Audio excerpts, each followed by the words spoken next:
আসসালামাইকুম বন্ধুরা, তোমরা কেমন আছো? আশা করি তোমরা ভালো আছো, সুস্থ আছো। তো তোমাদের দোয়ায় আল্লাহর রহমতে আমিও ভালো আছি, সুস্থ আছি। এই তো আমি সকাল সকাল ঘুম থেকে উঠে পড়লাম। ঘুম থেকে উঠে দেখো আমি কি কাজটা নিয়ে বসছি। তো এই যে এখানে আছে চালের গুঁড়ি, মানে চাল বাটা। এই চাল বাটাটা দিয়ে আমি একটা মজাদার পিঠা বানাবো। তো বন্ধুরা, তোমরা খেয়েছো কি না আমি জানি না, তবু মনে করো আমি অনেক ইচ্ছে করতেছে আমি এটা খাবো, বানাবো আর আমার বন্ধুদের সাথে শেয়ার করব। তো বন্ধুরা, তোমরা কি দেখতে চাও এই মজাদার পিঠাটা? দেখতে হলে আমাকে লাইক কমেন্ট শেয়ার করতে হবে।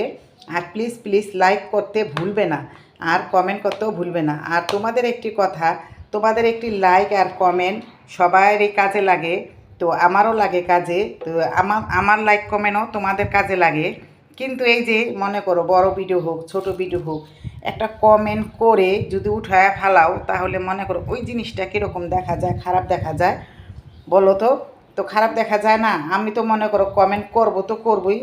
আলা মনে করো আমার ভিডিওতে যদি আমি কমেন্ট করি কাউরে, আমার ভুল হতে পারে, কারণ আমি জানি আমি একটু ছোটো লেখাটা কম দেখি চোখে। তো ওরা সামনে না থাকলে আমি লেখাটা কী করি, ছাইড়া দিই, ছেড়ে দেই। তারপর আবার ভুল হইলে আবার কী করি, সে কমেন্টটা কাইটা আবার ফিরা দিই। আর যেটা মনে করো ভুল হয়ে গেছে আমি জানি না, হ্যাঁ জানি না, কিন্তু এটা ছাইড়া দিলে একটু যে লেখাগুলো একটু ভুল হয় এটা আমি জানি। কিন্তু আমার মাধ্যমে এটা হতে পারে, কারণ আমি একটু চোখে এই ছোট লেখাটা কম দেখি, তাই মনে করো এই কমেন্টটা আমার এরকম হয়। তারপর আবার আমি জানার পর সেই কমেন্টটা আবার আমি ঠিক করে দিই। কিন্তু কিছু মানুষ কী করে, কমেন্ট দিয়ে আবার কমেন্ট উঠায় ফেলায়। ছোট ভিডিও হোক বড় ভিডিও হোক, কেন আমরা কমেন্ট দেবো আর কমেন্ট উঠাবো? তো একটা খারাপ না বলো, সেই কমেন্টটা একটা আইসা আবার চলে গেলে কীরকম লাগে, মনটাই ভেঙে যায়। তো আমি মন ভেঙে যায়, আমি নাম বলবো না সে আইডির, আর বলারও দরকার নেই, কারণ সবাই আমার বন্ধু। শত্রু হোক দুশ্মন হোক ভালোবাসার মানুষ হোক, সবাই আমার বন্ধু। আমি জানি, আশা করি আমার এই ভিডিওটা ওই আপুটাও দেখবে। তো আমি কোনো মাইন্ড করে বলি নাই। আর যদিও খারাপ লেগে থাকে তাহলে আমাকে ক্ষমা দৃষ্টিতে দেখবে আর আমাকে ক্ষমা করে দিবে। আর আমি চাই না আমি কেউর কাছে একটা এমন ভুল করব, ক্ষমা চাইবো বারবার, কিন্তু আমার চেতে হবে, কারণ একটা ভুল হতেই পারে। তো যাই হোক, কত কথা বলে ফেললাম, তোমরা মনে কিছু নিও না। যদি মন খারাপ হয়ে থাকে আমাকে ক্ষমা দৃষ্টিতে দেখবে। আর আমরা এটাই নিয়ম, এখানে একজনকে আরেকজনকে সাপোর্ট করব।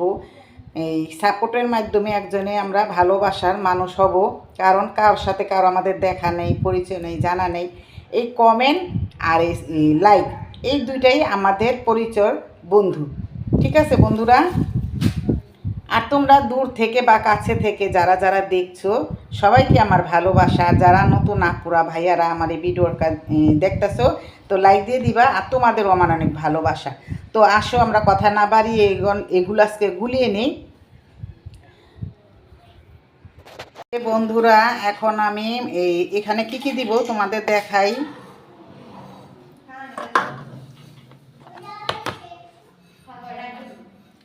তো এই যে হালকা একটু হলুদ দিব, নাহলে পিঠাটা সাদা সাদা থাকবো। আর তোমরা চাইলে সাদা বানাইলে সাদা বানাইতে পারো। আর এই যে এটা হচ্ছে লবণ। ফাতেমা পেলাটা দাও তো একটু। এই যে এটা এটা এটা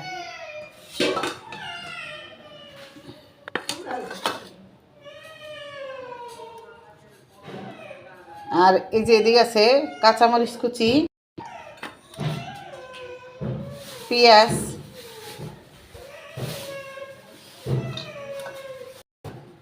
আর এটা হচ্ছে ধনিয়া পাতা,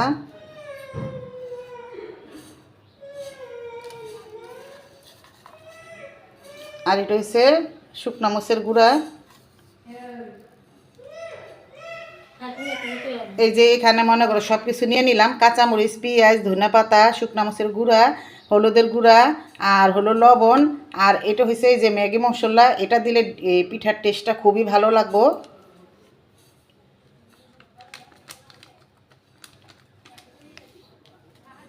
এই তো এখন আমি এগুলো সব কিছু দিয়ে গুলে নিব। আর আমি ডিম দিব এটার সাথে, আগে একটু মিক্স করে নিই। তো এই যে আমি এখন এগুলো সব কিছু মিশাবো। এটা হচ্ছে ময়দা, এই ময়দাটা দিলে কি পিঠাটা সুন্দর হবে, তাই আমি ময়দা দিয়ে দিতেছি একটু চালের গুঁড়ির সাথে। আর ডিমটা পরে দিই।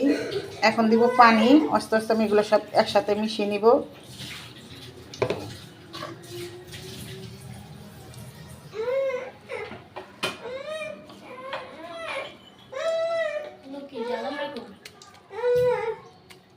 না টুকরো করো।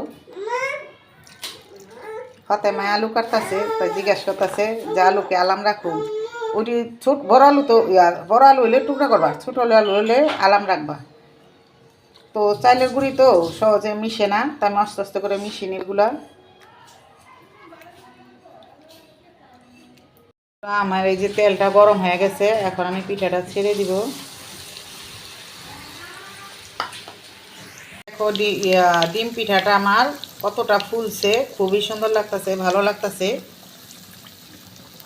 ডিম পোয়া পিঠা।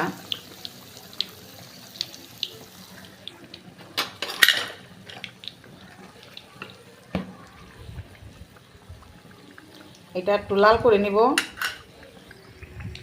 আর পিঠাটা হয়ে গেছে, তো আমি এরকম করে এক এক করে সবগুলো পিঠে ভেজে নিব।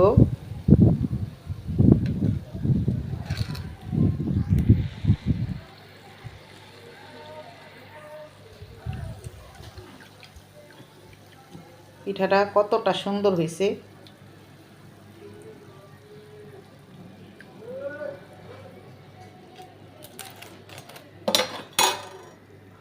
তো এই যে আমি আরেকটা পিঠা ছেড়ে দিছি। আমি অনেক বড় বড় করে পিঠাগুলো বানিয়ে নিতেছি। এটাকে বলে জামাই পিঠা, জামাইদের সামনে দিলে খুশি হয়, বড় পিঠা।